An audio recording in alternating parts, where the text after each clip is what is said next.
Florent n'a presque pas quitté l'hôpital depuis l'attentat. Assis près de Cécile, il observe ce visage immobile qu'il connaît par cœur sous la lumière froide de la chambre. Le pronostic vital reste engagé, et chaque silence des médecins nourrit en lui une angoisse sourde, plus terrible parce qu'il ne peut rien faire pour la sauver. Face à elle, les souvenirs affluent. Florent revoit leurs habitudes, leurs conversations, ces gestes ordinaires auxquels il n'accordait plus vraiment d'importance et qui lui paraissent désormais précieux. Il voudrait croire que tout peut encore revenir à la normale, que Cécile ouvrira les yeux et lui parlera. Mais une inquiétude obscure s'ajoute déjà à la peur de la perdre. Quelques jours plus tôt, rien ne laissait imaginer le bouleversement à venir. Florent et Cécile sortaient de l'Opéra Philharmonique de Montpellier après une soirée qu'il avait beaucoup appréciée. Il était heureux d'avoir partagé ce moment avec elle. Lorsqu'il s'était éloigné pour chercher la voiture, Cécile était restée seule quelques instants devant le bâtiment. C'est précisément à ce moment-là que Sérignan s'était approché d'elle. L'homme n'avait pas caché son intérêt et avait engagé la conversation avec cette assurance qui lui permettait de franchir les distances sans paraître brusque. Il lui avait expliqué qu'il n'était pas jaloux, comme s'il cherchait déjà à installer une proximité particulière, avant de lui tendre sa carte de visite. Ce geste, presque anodin en apparence, prend désormais une autre dimension. À l'époque, Florent n'avait rien vu. Il était revenu avec la voiture, convaincu que leur soirée se poursuivrait normalement. Il ne pouvait pas deviner qu'une porte venait peut-être de s'ouvrir dans la vie de Cécile, une porte dont il découvrirait l'existence dans des circonstances douloureuses. Pendant ce temps, au commissariat, Yann recueille le récit de Sérignan afin de comprendre ses liens avec Cécile. Guillaume ne cherche pas à dissimuler leur relation. Il explique qu'il a commencé à voir la juge après sa rupture avec Johanna et laisse entendre que leur rendez-vous ne tournait pas autour du travail. Cette franchise donne un visage précis au secret de Cécile. Yann écoute sans perdre son calme, mais chaque détail confirme ce que l'enquête a permis de comprendre. Cécile ne s'était pas rendue au Luxembourg pour une simple raison professionnelle. Elle y retrouvait un homme avec lequel elle entretenait une liaison. Pour la police, cette information devient un élément de l'enquête. Pour Florent, elle risque surtout de faire exploser ce qu'il croyait savoir. Dans le même temps, Becker sait qu'il ne pourra pas tenir Florent à l'écart plus longtemps. Il l'appelle alors qu'il se trouve encore à l'hôpital et lui dit qu'il pense à lui, qu'il espère que Cécile va s'en sortir. Florent, épuisé et dévasté, entend ces mots comme une voix lointaine, entièrement absorbée par la peur. Becker lui demande ensuite de passer au commissariat pour quelques questions nécessaires à l'enquête. Florent accepte sans imaginer ce qui l'attend. Il pense encore que cette convocation concerne l'attentat, les déplacements de Cécile ou les circonstances précédant l'explosion. Il ne sait pas qu'en franchissant les portes du commissariat, il va être confronté à une vérité capable de tout bouleverser. Ailleurs, le procureur Picard reçoit Loïc, grand reporter de France Info, venu l'interroger sur l'attentat contre la juge Alphand. Les questions sont précises. Comment les poseurs de bombes ont-ils pu connaître les déplacements de Cécile alors que les itinéraires étaient modifiés et les véhicules changés? Cette contradiction place les autorités sous une pression considérable. Picard refuse cependant d'alimenter une polémique prématurée. Il maintient qu'aucune faille n'a été identifiée dans le dispositif de protection. Pourtant, une question demeure. Si les mesures de sécurité ont réellement été respectées, comment les auteurs de l'attentat ont-ils pu disposer d'informations aussi précises? Le mystère devient plus inquiétant à mesure que l'enquête avance. De son côté, Yann traverse cette journée avec une fatigue qu'il ne cherche pas à dissimuler. Il a peu dormi, mais cette fois son insomnie n'a rien à voir avec l'enquête. Il a passé la nuit avec Carole, une jeune femme rencontrée dans un bar. Cette aventure imprévue apporte une parenthèse légère au milieu de l'atmosphère pesante. Élise relève la situation avec ironie. Elle rappelle que les rencontres fortuites peuvent réserver des surprises, comme cela a été le cas pour elle avec Agnès. Derrière la plaisanterie, l'ambiance reste fragile. Élise est loin d'être sereine, car un article de Midi Libre la vise indirectement en laissant entendre qu'elle pourrait porter une part de responsabilité dans ce qui est arrivé à Cécile. Plus tard, Élise retrouve Agnès dans un bar, toujours agacée par ce qu'elle vient de lire. Elle rumine chaque formule de l'article, d'autant plus douloureuse qu'elle se sent accusée sans être nommée. Anaïs tente de détourner la conversation et propose de profiter de la soirée, mais Élise peine à décrocher. L'attentat continue de peser sur elle au-delà du commissariat. Pendant ce temps, une autre famille tente de regarder vers un avenir plus heureux. Pablo observe avec enthousiasme les photos du mât choisi pour le mariage de Sabine et Hugo. Il trouve l'endroit magnifique, et Hugo partage son avis.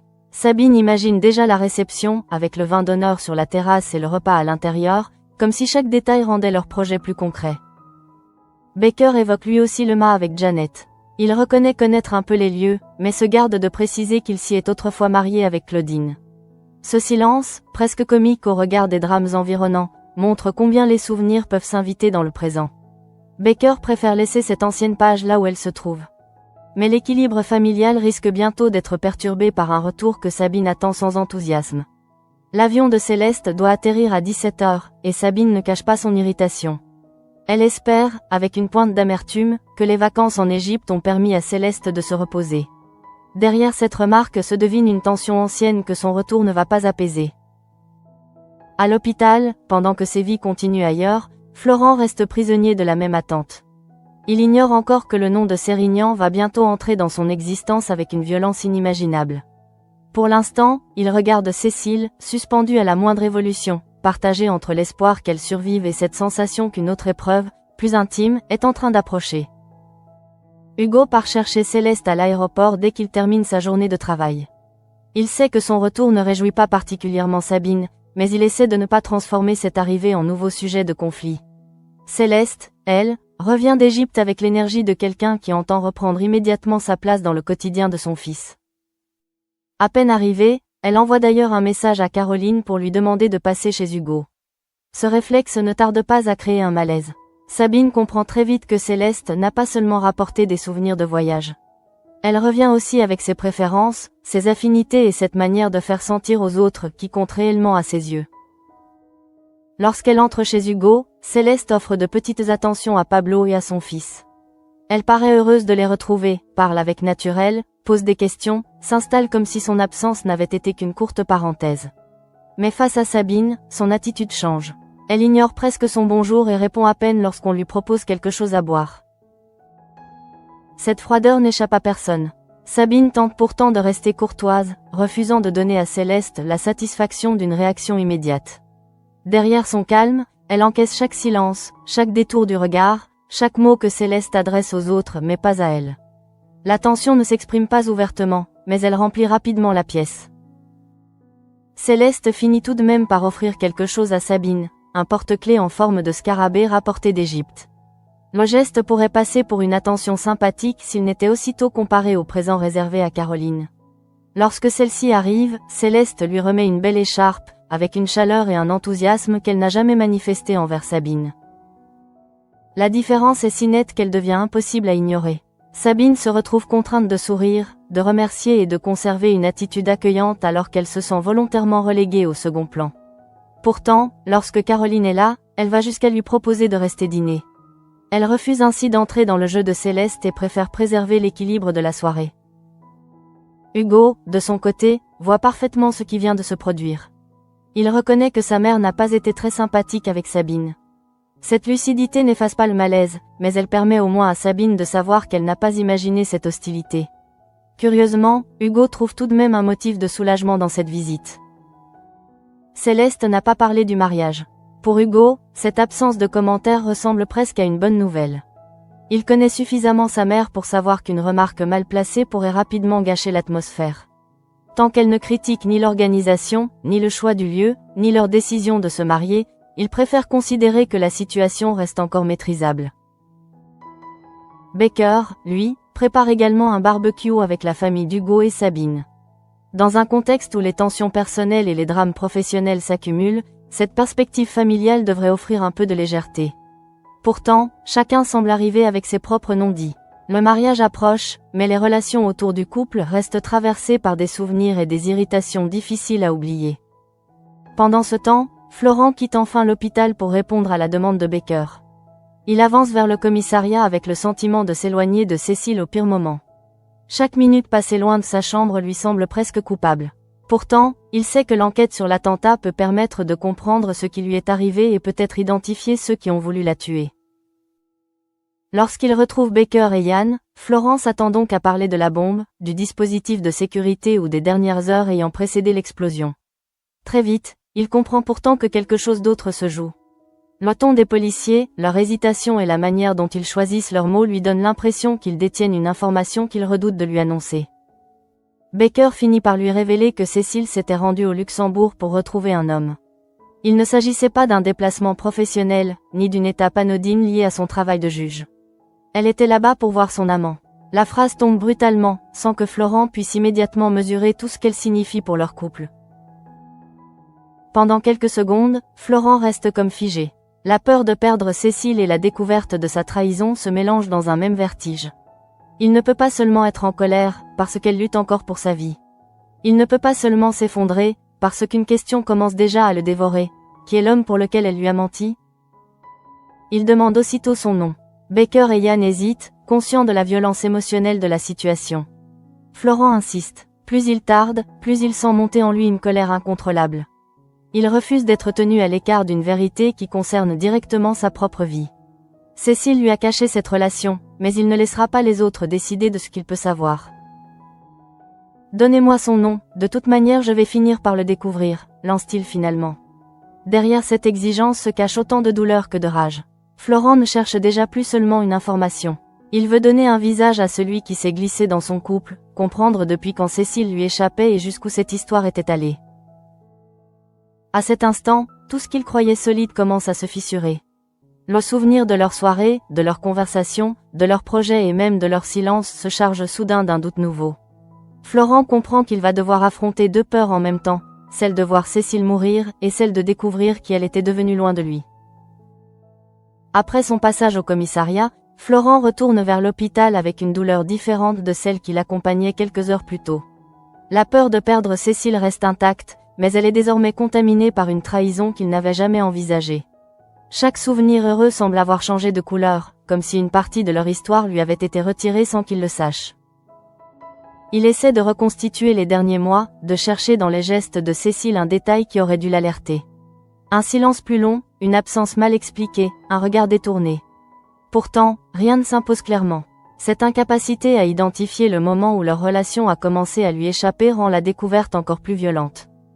À l'hôpital, Cécile demeure inconsciente, incapable de répondre aux questions qui se pressent dans l'esprit de Florent.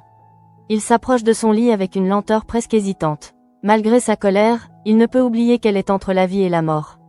Cette contradiction le déchire, il lui en veut profondément, mais il voudrait avant tout qu'elle ouvre les yeux. Il finit par lui parler, même s'il sait qu'aucune réponse ne viendra. « Pourquoi tu as fait ça ?» murmure-t-il, le regard fixé sur elle. Derrière cette phrase simple se cachent des dizaines d'autres interrogations. Pourquoi Sérignan? Pourquoi le Luxembourg? Pourquoi lui avoir menti? Et surtout, qu'est-ce qui manquait entre eux pour que Cécile cherche ailleurs ce qu'elle ne trouvait plus auprès de lui? Dans le même temps, la police continue de travailler sur l'attentat. Les déclarations de Sérignan ont permis de confirmer la nature de sa relation avec Cécile, mais elles ne résolvent en rien le mystère entourant la bombe. Au contraire, la question du déplacement au Luxembourg ajoute une dimension personnelle à une enquête déjà complexe et oblige chacun à séparer les faits des blessures intimes. Picard reste préoccupé par l'attention médiatique grandissante. L'entretien avec Loïc de France Info a rappelé à quel point chaque détail de l'enquête peut devenir explosif. La protection de Cécile avait été pensée pour empêcher précisément ce type d'attaque, et pourtant les auteurs semblent avoir anticipé des changements qui n'auraient dû être connus que d'un cercle restreint. Le procureur refuse cependant de laisser entendre qu'une négligence a facilité l'attentat. Il maintient que les itinéraires avaient été modifiés et que les véhicules n'étaient pas toujours les mêmes. Cette défense ne suffit pas à effacer l'inquiétude. Plus les mesures de protection paraissent solides, plus la précision des poseurs de bombes devient troublante. Élise, de son côté, vit particulièrement mal l'article de Midi Libre. Même si son nom n'apparaît pas directement, elle comprend parfaitement ce que le texte suggère. Elle a l'impression que son travail est remis en cause alors qu'elle traverse déjà la culpabilité et la tension liée à l'état de Cécile. Cette attaque indirecte la poursuit jusque dans ses moments privés. Quand elle retrouve Agnès au bar, Élise voudrait réussir à parler d'autre chose, mais l'article revient sans cesse dans son esprit. Elle analyse chaque phrase, chaque sous-entendu, comme si elle pouvait y trouver une accusation plus précise. Agnès voit à quel point cette histoire la consume et tente de l'aider à prendre de la distance. Anaïs propose alors qu'elle passe simplement une bonne soirée, loin du commissariat et des reproches. L'idée est séduisante, mais Élise peine à décrocher. Pour elle, l'attentat n'est pas seulement une affaire professionnelle. Cécile a été grièvement blessée et la possibilité qu'une faille humaine soit pointée du doigt rend chaque insinuation encore plus difficile à supporter. Yann, lui, traverse une autre forme de flottement. Sa nuit avec Carole pourrait presque sembler légère au milieu de tout ce chaos. Il l'a rencontrée dans un bar, sans plan précis, et cette rencontre s'est prolongée jusqu'au matin. Le manque de sommeil est visible, mais il semble accepter cette parenthèse sans chercher à lui donner plus de sens. La remarque d'Élise sur les rencontres fortuites lui revient peut-être à l'esprit. Elle-même et Agnès se sont trouvées de manière inattendue, et Élise n'hésite pas à souligner que ce genre de hasard peut parfois fonctionner. Pour Yann, cependant, il est encore trop tôt pour savoir si Carole représente autre chose qu'une nuit improvisée dans une période particulièrement éprouvante. Pendant ce temps, chez Hugo et Sabine, la présence de Céleste continue de créer un déséquilibre discret.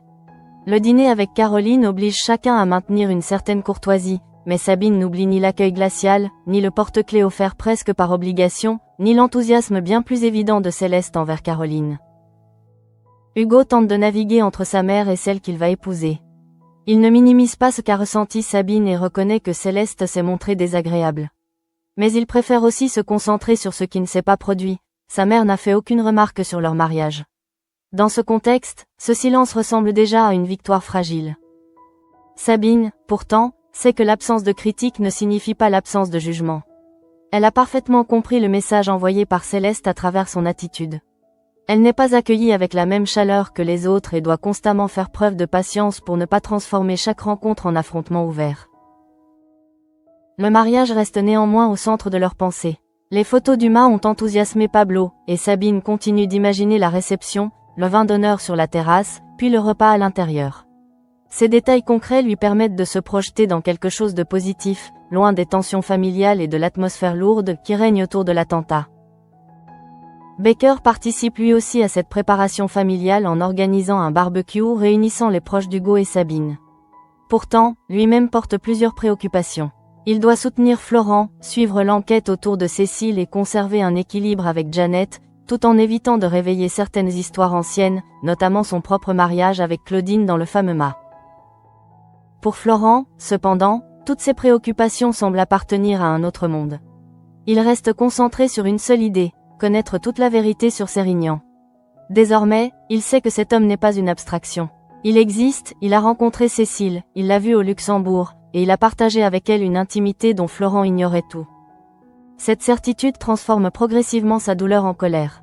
Florent ne sait pas encore comment il réagira s'il se retrouve face à Sérignan, mais il sent déjà qu'il ne pourra pas faire semblant.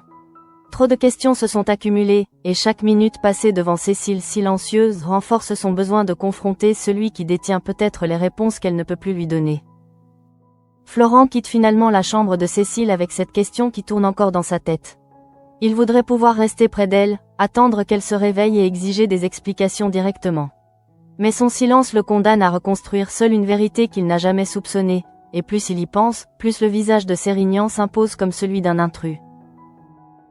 Ce qui le bouleverse le plus n'est pas seulement l'idée d'une liaison. Florent comprend que Cécile a organisé un déplacement jusqu'au Luxembourg pour retrouver cet homme, qu'elle a donc pris le temps de cacher ses intentions et de préserver leur secret. Cette préméditation donne à la trahison une profondeur nouvelle, bien plus difficile à accepter qu'un simple moment d'égarement. Dans son esprit revient également cette soirée à l'Opéra Philharmonique de Montpellier. Florent se souvient avoir apprécié ce moment avec Cécile, sans percevoir la moindre fissure entre eux. Il était allé chercher la voiture avec la tranquillité de quelqu'un qui pensait connaître sa compagne. Pendant ces quelques minutes seulement, Sérignan avait eu le temps de s'approcher d'elle et de lui remettre sa carte. Ce souvenir prend désormais une dimension presque insupportable. Florent n'était pas loin. Il aurait pu revenir quelques instants plus tôt, surprendre leur échange et peut-être comprendre immédiatement les intentions de Sérignan. Mais rien de cela ne s'est produit. Il était revenu auprès de Cécile sans se douter qu'un autre homme venait peut-être de commencer à prendre une place dans sa vie. Pendant ce temps, au commissariat, les déclarations de Sérignan continuent d'éclairer la relation. Guillaume a expliqué à Yann qu'il voyait Cécile depuis sa rupture avec Johanna. Il a également affirmé que lorsqu'ils se retrouvaient, ils ne parlaient pas vraiment de travail. Cette précision élimine presque toute ambiguïté sur la nature de leur rencontre et confirme ce que Florent redoutait. Pour Yann, ces informations doivent rester des éléments utiles à l'enquête. Il lui faut comprendre les déplacements de Cécile, les personnes qu'elle fréquentait et les raisons qui l'ont conduite au Luxembourg.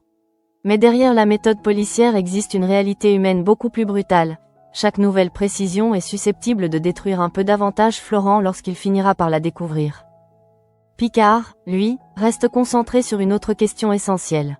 Les poseurs de bombes connaissaient les itinéraires malgré les changements apportés au dispositif de protection. Il savait également comment atteindre la juge alors que les voitures utilisées n'étaient pas toujours les mêmes. Devant Loïc, le procureur tient sa ligne et refuse d'admettre qu'une faille ait pu faciliter l'attentat.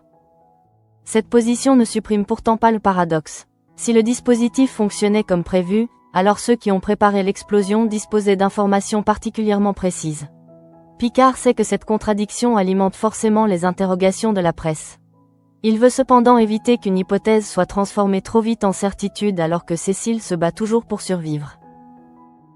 Élise ressent directement les conséquences de cette pression médiatique. L'article de Midi Libre continue de l'obséder parce qu'il laisse planer l'idée qu'une responsabilité pourrait lui être attribuée sans la citer ouvertement.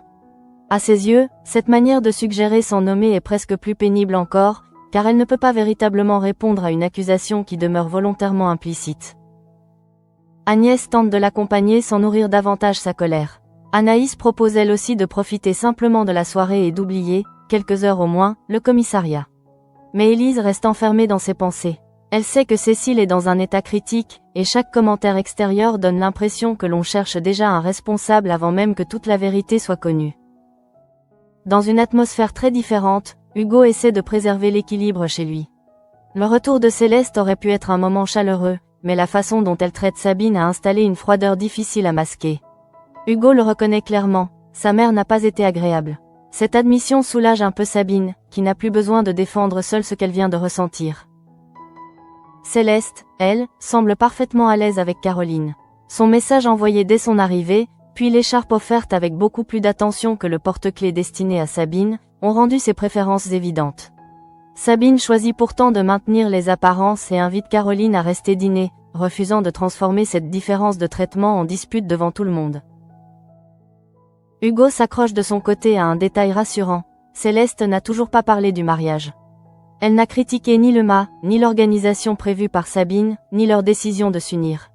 Ce silence lui convient pour l'instant, même s'il sait que l'attitude de sa mère démontre que les tensions n'ont absolument pas disparu.